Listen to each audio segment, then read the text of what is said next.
देश के लोकतंत्र को ख़त्म करने की, कमज़ोर करने की कोशिश बीजेपी के इशारों में इलेक्शन कमीशन कर रही है। इनकी चोरी हमारे नेता राहुल जी ने पकड़ी और ये जो मर्जी बोलें, ये डरपोक लोग हैं। एसआईआर पर लगातार जो है घमासान देखने को मिल रहा है। आपको बता दें कि संसद से लेकर सड़क तक जो है कांग्रेस पार्टी इसको लेकर आवाज उठा रही है। आज यूथ कांग्रेस ने भी जोरदार प्रदर्शन किया। हमारे साथ खास बातचीत करने के लिए इंडियन यूथ कांग्रेस के राष्ट्रीय अध्यक्ष उदय भानु जी। सर, जिस तरीके से आज आप लोग ने प्रोटेस्ट किया, लेकिन कहीं ना कहीं वो प्रोटेस्ट पुलिस ने बैरिकेटिंग कर दी, करने नहीं दिया सही ढंग से, क्या कहना चाहेंगे सर? देखिए, दिल्ली प्रदेश यूथ कांग्रेस ने जो प्रोटेस्ट किया एसआईआर के अगेंस्ट, और बहुत हिम्मत से इन लोगों ने प्रोटेस्ट किया, बैरिकेड तोड़े, लांघने की कोशिश की। काफ़ी लोग हमारे गिरफ्तार भी हुए हैं। मैं इनको बधाई देता हूं, क्योंकि ये वैसा मुद्दा है जो देश के लोकतंत्र से जुड़ा हुआ है।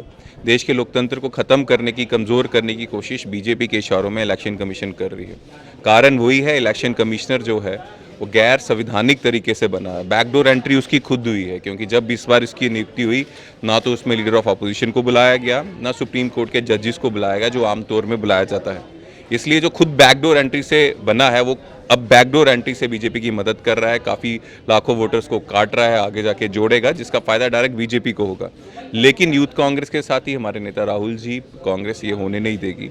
बीजेपी को याद रखना चाहिए, ऐसे काले कानून बहुत बार बीजेपी लाने की कोशिश किया पिछले 11 सालों में, लेकिन राहुल जी के प्रेशर के कारण फिर वो काले कानून उनको वापस लेने पड़े। और ये भी एक काला कानून से कम नहीं है, ये भी वापस लेना पड़ेगा, जिस तरह से कांग्रेस लगातार हल्ला बोल रही है और लोगों की आवाज़ बन रही है। लेकिन जिस तरीके से बात करें, संसद में भी लगातार आवाज़ उठाई जा रही है। आज भी मल्लिकार्जुन खड़गे से लेकर राहुल गांधी सब ने प्रोटेस्ट किया, लेकिन दूसरी तरफ बीजेपी ये कह रही है कि ये तो एक सामान्य प्रक्रिया है, चुनाव के समय में ये सब किया जाता है, तो ऐसे में सवाल क्यों उठाया जा रहा है? और वैसे भी चुनाव आयोग जो है इस पर स्पष्टीकरण दे चुका है, इस पर आप क्या कहेंगे? चुनाव आयोग देख रहा है कि कौन बिहार का नागरिक है कि नहीं है।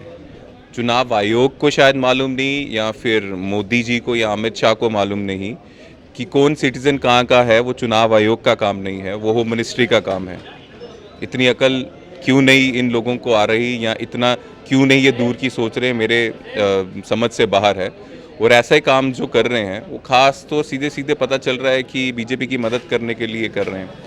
6 महीने में इन्होंने महाराष्ट्र में इतने वोट बढ़ा दिए जितने पॉपुलेशन हिमाचल प्रदेश की है। एक स्टेट जितनी पॉपुलेशन के जो वोट्स हैं, वो इन्होंने 6 महीने में बढ़ाए। इनकी चोरी हमारे नेता राहुल जी ने पकड़ी, तो अब ये नई तरह की चोरी लाए हैं, वो भी पकड़ी गई है। और ये जो मर्जी बोलें, ये डरपोक लोग हैं।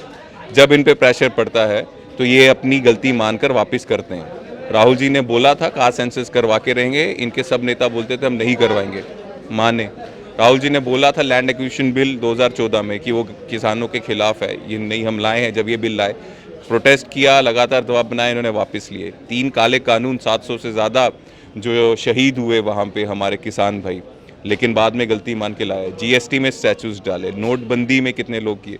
तो जितनी भी ये गलत चीज़ें करते हैं, हमारे नेता कांग्रेस पार्टी, खड़गे जी, राहुल गांधी जी कॉन्टिन्यूस प्रेशर बनाते हैं, और इनको अपनी गलती सुधारनी ही पड़ती है, इतना प्रेशर पड़ता है। और ये भी छोटी गलती नहीं है, ये भी ये सुधरेगा। आखिरी सवाल है, जिस तरीके से सत्र चल नहीं पा रहा है और ये कहा जा रहा है कि इस पर चुनाव आयोग जवाब देगा और संसद के अंदर इस पर कोई चर्चा नहीं की जाएगी एसआईआर पर, और सरकार इसको लेकर ये भी कहा जा रहा है कि पूरे देश में एसआईआर कराया जाएगा, क्या कहेंगे इस पर? वही गुंडागर्दी है। ये ऐसे काफ़ी कानून ये लाने की कोशिश इन्होंने की है, लेकिन जब तक देश का ऑपोजिशन जिंदा है, वो लोगों के साथ ऐसा गलत नहीं होने देगा, लोगों की आवाज़ बनने का काम करेगा। और यही काम कांग्रेस, राहुल जी, खड़गे जी कर रहे हैं। धन्यवाद सर। तो देखिए, हमने बातचीत करी इंडियन यूथ कांग्रेस के राष्ट्रीय अध्यक्ष उदय भानु से। वीडियो जर्नलिस्ट मयंक के साथ हिमांशु दुबे, दिल्ली 24 भारत, दिल्ली।